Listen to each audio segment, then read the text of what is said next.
quelque chose, un produit qui est présent dans toutes les cuisines, oh oui, sur toutes les tables. C'est le sel. Mais le sel risque de migrer dans vos salles de bain, figurez-vous. Peut-être pas sous cette même forme. C'est un allié pour notre peau, que ce soit le corps ou le visage. Vous allez voir qu'il a des pouvoirs insoupçonnés. Et on découvre lesquels. Là maintenant, avec Caroline, Iturbide.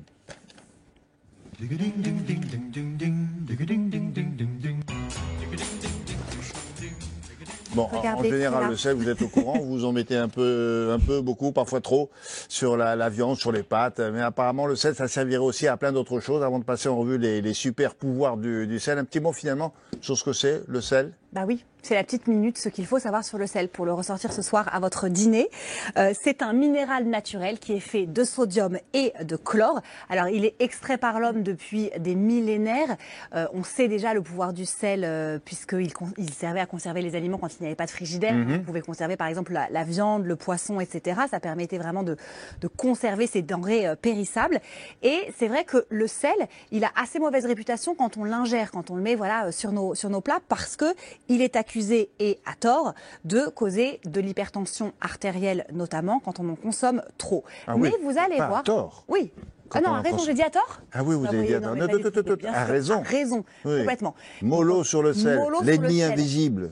Voilà, mais comme il a mauvaise réputation, c'est vrai qu'on se dit, bah là, on va en parler pour le coup pour ses bienfaits. Alors, c'est pas du sel que vous allez mettre justement dans vos aliments et dans votre alimentation au quotidien, mais c'est les différents sels dont on entend souvent parler. On ne sait pas trop à quoi ils peuvent servir. Donc aujourd'hui, on va faire vraiment un focus sur 3 sels qui sont hyper faciles à trouver dans le commerce, que vous pouvez tous trouver à côté de chez vous.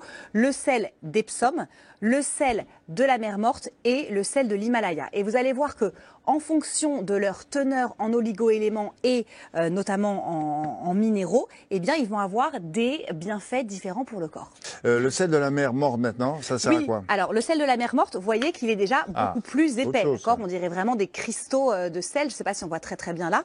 Lui, il est vraiment connu pour ses propriétés hydratantes. En fait, ce qu'il faut savoir, c'est que la mer Morte, elle est 10 fois plus salée que la mer Méditerranée, par exemple, ou l'océan. Vous pouvez vous poser sur la mer Morte. Flotter exactement dedans. Et hop, ça flotte. Exactement. Et en plus d'être très très salée, elle comporte naturellement une incroyable richesse de minéraux et d'oligo-éléments comme le magnésium, le potassium, le calcium, ce qui fait que c'est un sel qui est très intéressant pour les peaux délicates. Donc si vous faites partie justement des gens soit qui ont la peau très très très sèche, voire atopique, c'est-à-dire avec de l'eczéma ou du psoriasis, c'est un sel qui va vraiment être hyper bienfaiteur pour vous. Là aussi, vous n'avez pas besoin de vous rendre au Moyen-Orient, je vous rassure. Non, mais il y a des établissements là sur la mer qui vous soignent pour ce que vous venez de dire. Exactement, psoriasis et eczéma beaucoup. Mais c'est vrai qu'on peut le faire aussi chez soi à la maison avec Tadé, par exemple, qui vous propose ce sel de la mer Morte. C'est on ne peut plus simple. Là aussi, vous prenez 2 grosses poignées de sel, vous les jetez dans votre bain d'eau chaude. Et ce sel, il est aussi assez réputé, si vous savez, pour lutter contre l'anxiété, l'insomnie ou les troubles du sommeil. Donc quand vous faites ça le soir avant d'aller vous coucher, et bien sincèrement, vous rajoutez quelques petites gouttes essentielles qu'on aime bien, qui sont très relaxantes, type lavande ou camomille romaine, et ça va vous détendre. Non, mais il est connu pour ça, le sel de la mer Morte. Exactement. Et alors eux, puisqu'on parlait de gommage il y a un instant avec le sel d'Epsom, vous pouvez aussi trouver chez eux, par exemple, le gommage au sel de la mer Morte, donc qui est un petit peu plus granuleux, et qui là aussi, pour les peaux sèches ou atopiques, va être hyper conseillé, par exemple, 1 fois par semaine.